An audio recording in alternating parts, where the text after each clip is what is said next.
पैसे नहीं लिए, ये कमांडो धक्के मारने काम आएंगे, धक्के मार के आपको बाहर कर देंगे।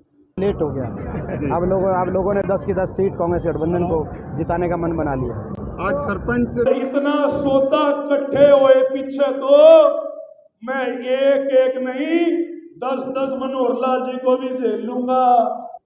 जब हमारे कर्मचारी ओल्ड पेंशन स्कीम मांगने गए तो कर्मचारियों पे लाठीचार्ज, जब सरपंच अपने अधिकार मांगने गए तो सरपंचों पे लाठीचार्ज, आंगनवाड़ी आशा वर्कर आई उन पे लाठीचार्ज, ग्रामीण चौकीदार सफाई कर्मचारी गए उन पे लाठीचार्ज। हमारी बेटियों ने न्याय मांगा दिल्ली में, उनको दिल्ली की सड़कों पे घसीटवाने वाली है सरकार।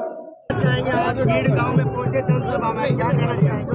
आज करनाल हल्के के मेरे कई कार्यक्रम हैं। करनाल लोकसभा क्षेत्र के सभी जो हमारी जनसभाएं हो रही है उनमें लोगों की भावना देख के मैं कह सकता हूं कि करनाल के लोगों ने बदलाव का मन बना लिया है। करनाल से निश्चित तौर से हमारे युवा प्रत्याशी दिव्यांशु बुद्धिराजा जी चुनाव जीतेंगे। करनाल एक बहुत बड़ी वोट सीट मानी जा रही है, बहुत बड़ी वोट सीट मानी जा रही है, तो मुख्यमंत्री सामने है उसको लेकर। मैं समझता हूं कि सही बात है, ये हॉट सीट है, लेकिन यहाँ से हमारे हॉट उम्मीदवार दिव्यांशु बुद्धिराजा जी जीतेंगे। अंदरूनी रिपोर्ट आई है बीजेपी के पास, आरएसएस की अब एंट्री हो गई है। लगातार मीटिंग हुई रात को पानीपत में, उसमें खट्टर साहब भी शामिल हुए, मुख्यमंत्री भी शामिल। अब काफ़ी लेट हो गया। अब लोगों ने 10 की 10 सीट कांग्रेस गठबंधन को जिताने का मन बना लिया।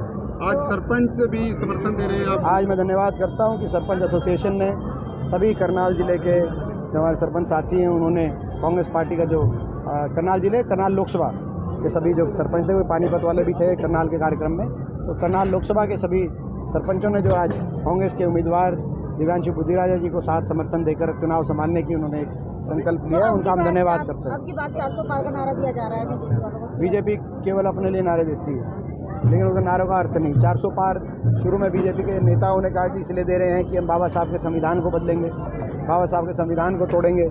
हम बीजेपी वालों को कहना चाहते हैं कि बाबा साहब के संविधान पे तो आज नहीं आएंगे, कुछ तोड़ेंगे तो भाजपा के घमंड को देश की जनता तोड़ेगी। बड़े नेता कांग्रेसी नेता दिव्यांशु के साथ में दिख रहे, ऐसा क्यों?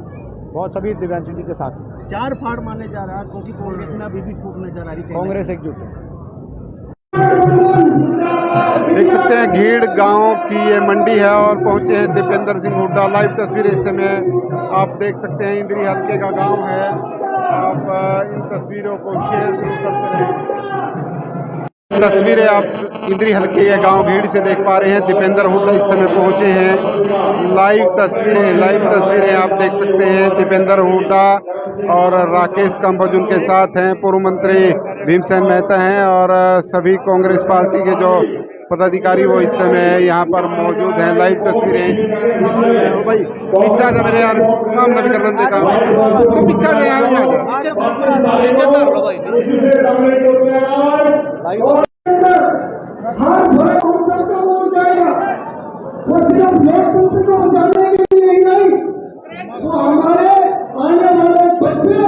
हमारे बच्चों की आने वाली पीढ़ियां और उनके भविष्य के लिए एक नई इबादत लिखने का कार्य करेगा। हम सब कांग्रेस के कार्यकर्ता गाँव के अंदर जाके उसके पक्ष में वोट मांगने का काम करेंगे। जय हिंद, धन्यवाद। गांव में सिख समाज की तरफ से सम्मानित किया जा रहा है कांग्रेस नेता सांसद दीपेंद्र हुड्डा को। इस समय देख सकते हैं लाइव तस्वीरों के माध्यम से सिरोपा उड़ाकर और तलवार भेंट कर उन्हें सम्मानित यहाँ पर किया जा रहा है और विभिन्न वर्गों की तरफ से उन्हें यहाँ पर सम्मानित किया जा रहा है। लाइव तस्वीरें नमस्ते भारत न्यूज पर।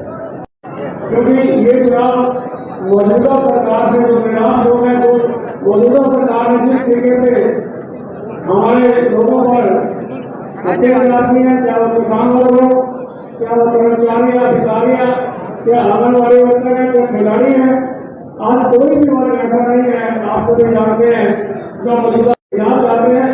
अगर आप चाहते हैं कि जो दीपेंद्र सिंह हुड्डा ने जो 10 साल में आपके विकास के कार्य किए, उस वक्त कोई भी वर्ग ऐसा नहीं था जिनके लिए काम ना किया गया हो।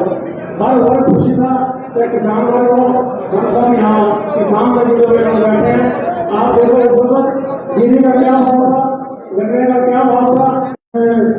प्रत्याशी मंच पर विराजमान सभी नेतागण और बुजुर्ग भाइयों, पत्रकार साथियों, भाइयों, मैं कोई लंबा भाषण देने के लिए आप नहीं आया।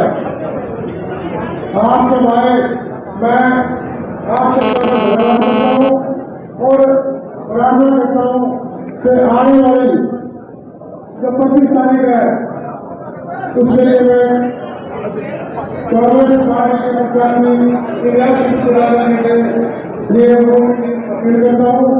मैं आपसे एक बात कहना चाहता हूँ, अगर आप किसी रियासत चुनाव को कांग्रेस पार्टी को आपके निशान पर वोट लगाओ तो भैया आप खड़े करके बता दो सारे। अगर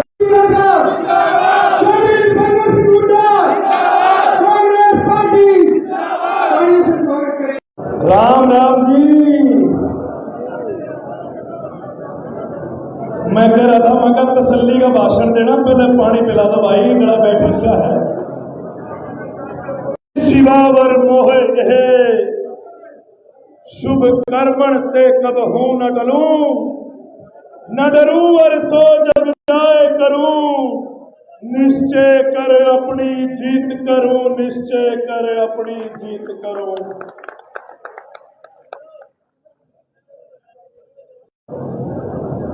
हरियाणा की राजनीति के और पत्रकार बंधु, भाई सबसे पहले तो मैं परिवर्तन की लहर 25 तारीख को तूफान बढ़ेगी और हरियाणा से बीजेपी का सफाया करेगी। आज जो माहौल पूरे प्रदेश में बना हुआ है, उससे एक बात तो तय है कि बीजेपी जा रही है और कांग्रेस आ रही है। और मैं भाई आज अपने छोटे भाई के लिए मेरे बड़े भाई दीपेंद्र सिंह हुड्डा जी बुखार होने के बावजूद, तबीयत खराब होने के बावजूद आज जो अपना हाथ मेरे सिर पर रखने के लिए आज यहाँ आए हैं, मैं दिल की गहराइयों से मेरे बड़े भाई का धन्यवाद करता हूँ। राजनीति में जिन्होंने उंगली पकड़कर चलना सिखाया, 12 साल जिनका हाथ आपके इस बेटे के सर पर रहा, 3 चुनाव जिन्होंने अपने साए के नीचे मुझे लड़वाकर जितवाने का काम किया और आज आपके बीच में बतौर लोकसभा प्रत्याशी भेजने का काम किया। मैं ताउम्र मेरे बड़े भाई दीपेंद्र सिंह हुड्डा जी का कर्जदान हूं कि एक ऐसे साधारण परिवार के नौजवान को कहां से उठाकर कहां लाकर खड़ा कर दिया।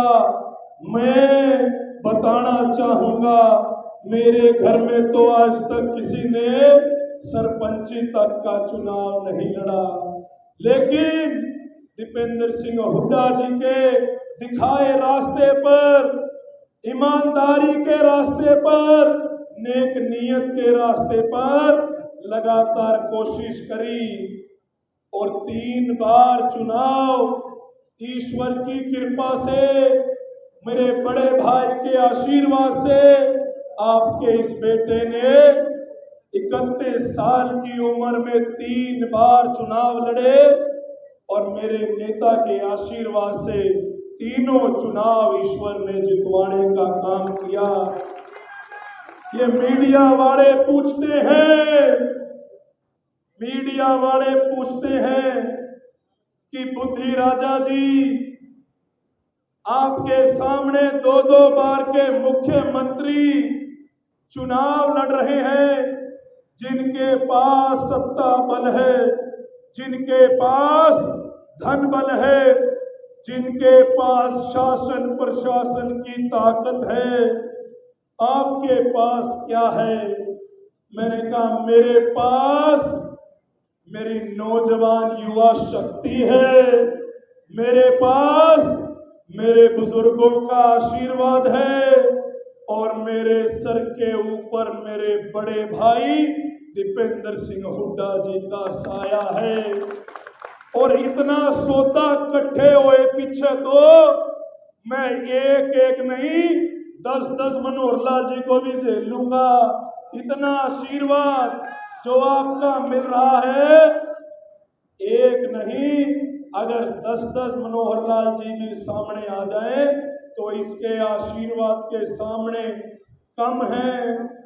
मैं कहना चाहूंगा, आज एक ऐसे व्यक्ति चुनाव लड़ रहे हैं जिन्होंने पिछले 9.5 साल प्रदेश की जनता का समय समय पर शोषण करने का काम किया। समाज का कोई ऐसा वर्ग उन्होंने नहीं छोड़ा जिस पर लाठी डंडे उन्होंने ना फेरे हों। आज करनाल का चुनाव दिल्ली और चंडीगढ़ में बैठे मीडिया घराने ये बात कर रहे हैं कि करनाल का चुनाव, करनाल की सीट हॉट सीट बन चुकी है। आप ये मत समझिएगा कि करनाल के चुनाव के ऊपर सिर्फ करनाल के लोगों की नजर है। पूरे हरियाणा की जनता आज करनाल सीट की तरफ उम्मीद भरी आंखों से एक एक मतदाता की ओर देख रही है कि जो 9.5 साल दुख, दर्द, कष्ट, अत्याचार उस व्यक्ति ने हरियाणा की जनता को दिए, तो क्या करनाल की जनता उन दुख दर्दों का हिसाब करेगी? आपकी तरफ एक एक हरियाणा का व्यक्ति आज आपकी तरफ आंखें उम्मीद भरी नजरों से टिकाए हुए देख रहा है। मनोहर लाल जी 9.5 साल मुख्यमंत्री रहे, लेकिन मैं पूछना चाहूंगा बीजेपी के दिल्ली में बैठे नेताओं से, चलती सरकार के अंदर मुख्यमंत्री बदल दिया गया। चलती सरकार में मुख्यमंत्री बदलने के 2 कारण होते हैं।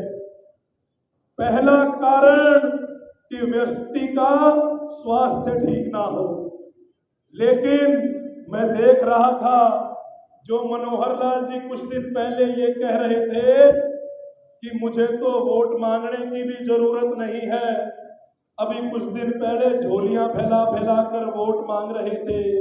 उनका स्वास्थ्य बिल्कुल ठीक है और मेरे से तो उम्र में बड़े हैं। मैं ईश्वर से प्रार्थना करता हूं कि उनका स्वास्थ्य ठीक रहे, उनकी उम्र लंबी हो।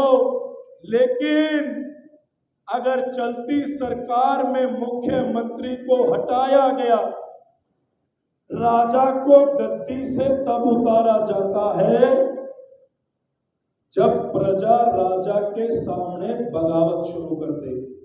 और बीजेपी के नेताओं को पता लग गया कि हरियाणा की जनता मनोहर लाल जी से खुश नहीं है, इसलिए चलती सरकार में मनोहर लाल जी को मुख्यमंत्री की कुर्सी से उतार दिया।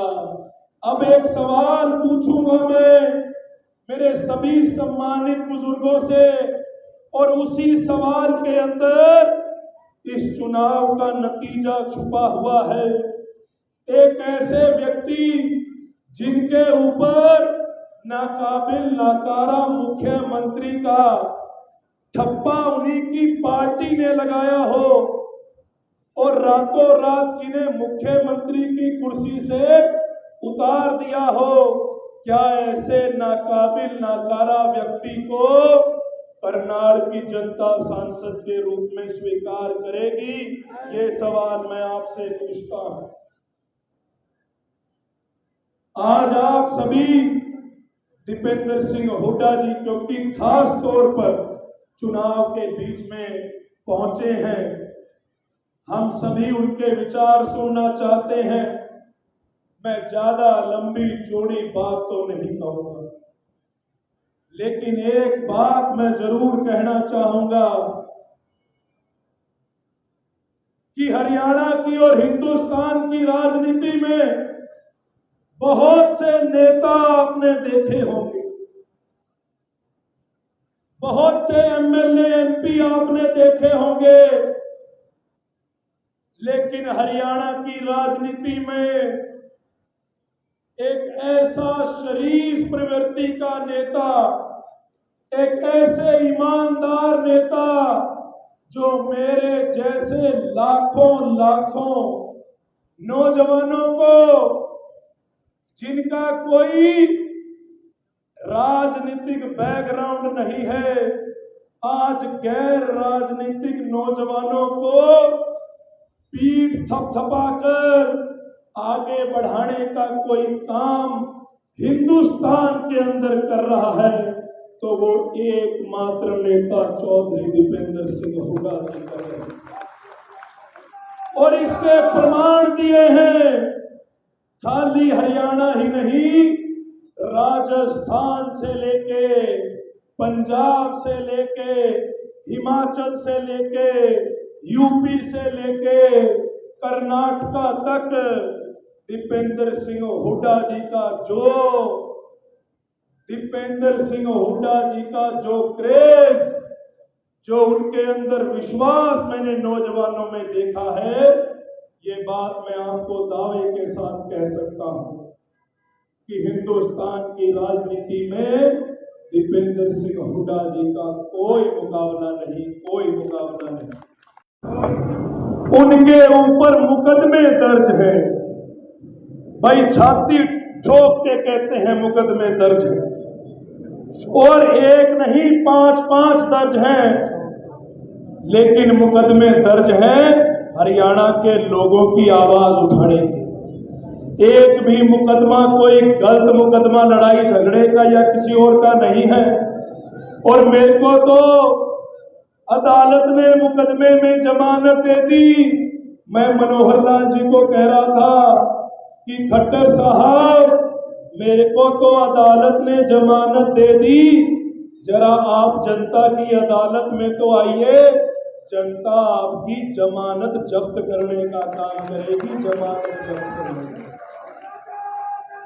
मैं ज्यादा समय ना लेता हुआ, क्योंकि हमारे आज के जो मुख्य अतिथि बड़े भाई अपने व्यस्त शेड्यूल में से, क्योंकि खुद भी चुनाव लड़ रहे हैं और तबीयत खराब होने के बावजूद हमारे बीच में पहुंचे हैं, मैं ज्यादा समय ना लेता हुआ आपके बीच में तो मैं यही रहूंगा और आपको विश्वास दिलाता हूं, ये दीपेंद्र सिंह हुड्डा जी का छोटा भाई आपको यहां से विश्वास दिलाता है कि आपका आशीर्वाद, प्यार, प्रेम रहा तो अगली सारी उम्र आपके बीच में बैठकर आपकी सेवा करने का काम करूंगा।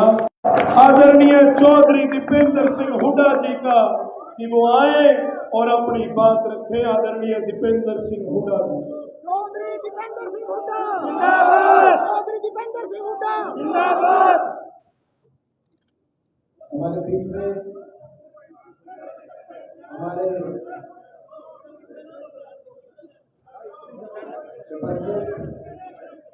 सभी सम्मानित मंच, समय की बचत के लिए आप बहुत देर से लेते हैं। सम्मानित नेतागण, पितातुल्य बुजुर्ग, नौजवान साथी, मेरी माताएं बहनें, आपके सामने आज एक चुनाव जिसमें आपने फैसला करना है, लेकिन आपने देखा होगा कि हरियाणा प्रदेश ने बदलाव की तरफ कदम बढ़ा लिए। हरियाणा के कोने कोने में 10 साल की ये डबल इंजन सरकार एक ऐसी विफल सरकार साबित हुई कि हरियाणा के कोने कोने से बदलाव की आवाज आ रही।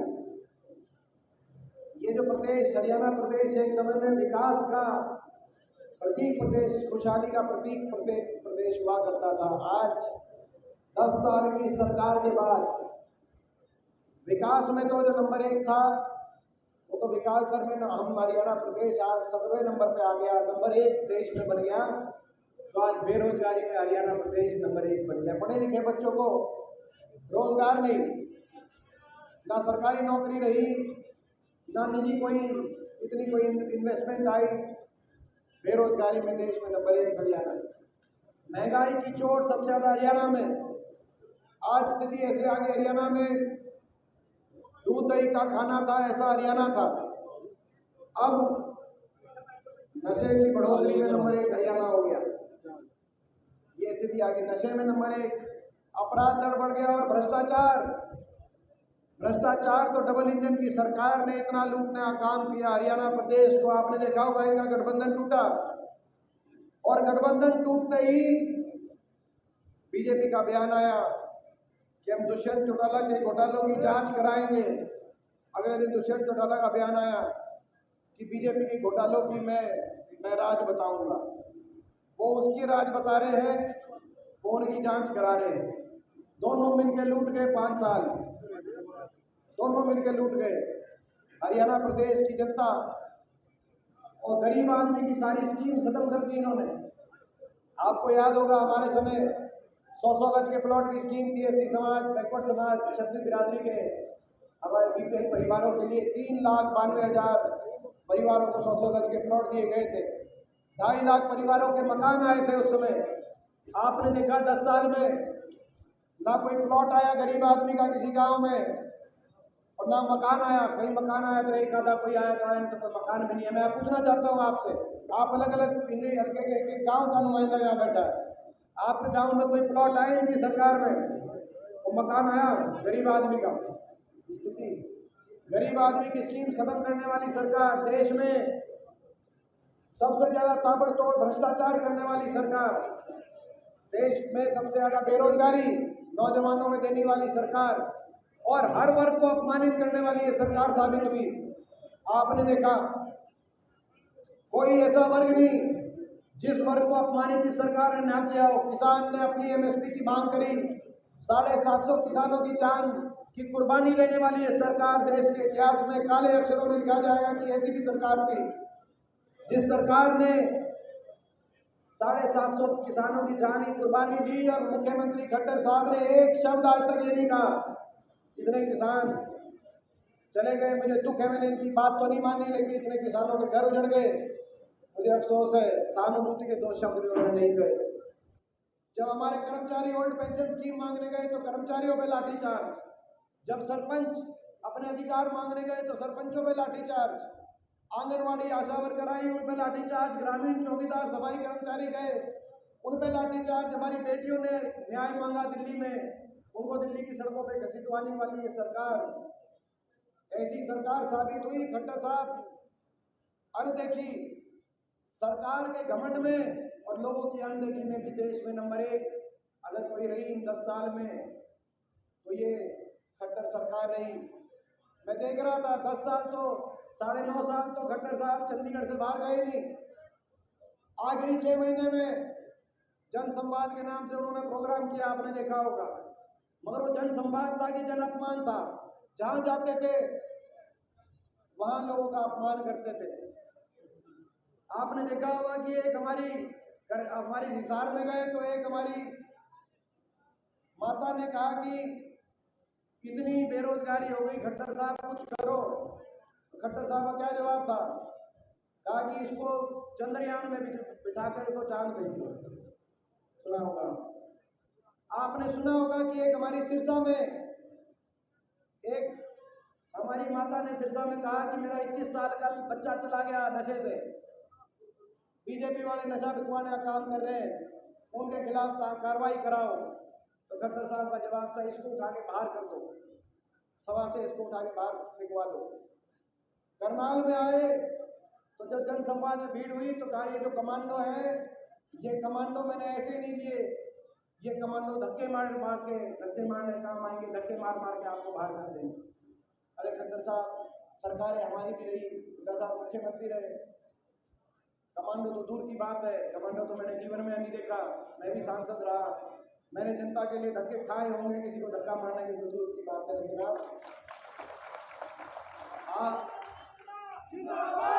आज ऐसा घमंड, ऐसा अहंकार कि कमांडो धक्के मारने काम आएंगे, धक्के मार के बाहर कर देंगे। ऐसा अहंकार हर वर्ग को जिसने आपसे कुछ मांगा अपनी लाठियों की भाषा से उसको जवाब दिया, ऐसा अहंकार, ऐसा घमंड। और घमंड तो सारी उम्र किसी का रहा नहीं, या रहा एक सारी उम्र, घमंड तो सारी उम्र रहा नहीं किसी का। हरियाणा मैं बीजेपी को कहना चाहता हूं, 10 साल हरियाणा का भट्टा बिठाने के बाद लोगों की नाराजगी के सामने अब आप क्या मुख्यमंत्री बदल रहे हो, अब आप क्या उप मुख्यमंत्री बदल रहे हो, अब तो ये हरियाणा की जनता है, जनता सरकार ही बदलने का काम करेगी, आप क्या करेंगे। लोगों ने मन बना लिया। हरियाणा कोने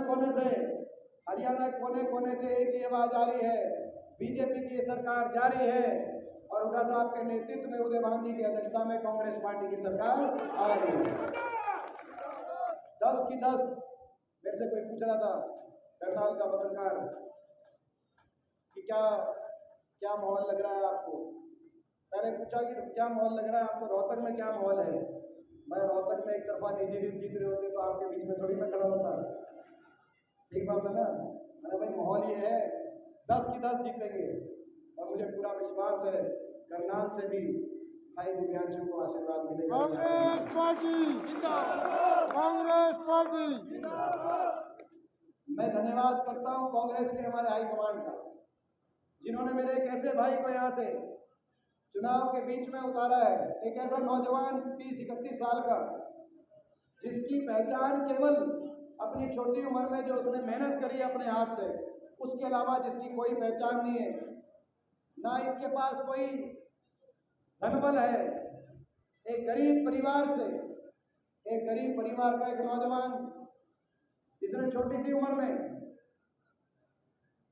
चंडीगढ़ पंजाब यूनिवर्सिटी जो पढ़ने गया अपने घर से उठकर, और पंजाब यूनिवर्सिटी जहां कई प्रदेशों के छात्र पढ़ते हैं, वहां के छात्र संघ के अपनी मेहनत से, वहां के छात्र संघ के अध्यक्ष के रूप में वहां से पहला चुनाव इन्हें जीता।